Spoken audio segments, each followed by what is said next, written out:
Hi everyone, Pat Zumbush here with the 3-Minute Money YouTube channel. Today's video is for DIY investors or anyone who doesn't have a financial advisor and wants to start a quick, easy, and smart investment portfolio.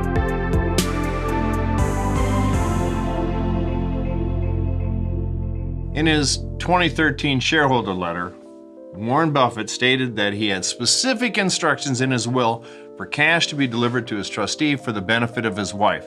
In his exact words, Buffett said, "My advice to the trustee could not be more simple.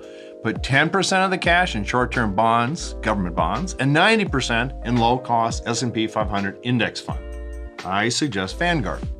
Following Buffett's advice for the most part, in this video, I will tell you the 2 Vanguard ETFs you should consider buying if you want to manage your own investments. Let's start the 3-minute money timer and get right to it.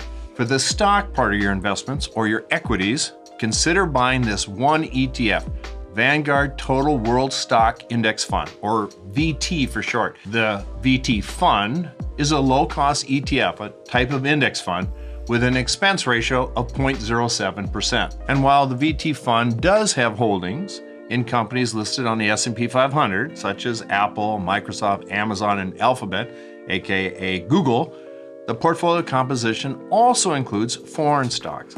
VT is invested in almost 9,500 stocks, making it a well-diversified fund. Okay, moving on to the bond or fixed income portion of your investments.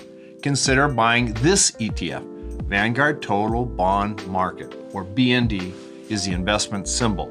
The BND fund is another low-cost ETF with an expense ratio of 0.03%. However, it's an intermediate bond fund rather than a short-term bond fund. And in addition to government bonds, BND also includes other bond types, such as corporate bonds, but they pay you more. As of 2023, the BND fund had over 10,000 bonds. If you would follow this 2-fund portfolio, allocate your investments between the 2 funds appropriately, and rebalance your portfolio at least annually, you will most likely outperform most investors who try to pick individual stocks and time the market. As always, investing is a risk, and past performance does not guarantee future results, but it's good. Let me affirm that you'll be way down the path toward financial success if you make these massively diversified investments. Thanks for checking out this video, and I hope you found it helpful.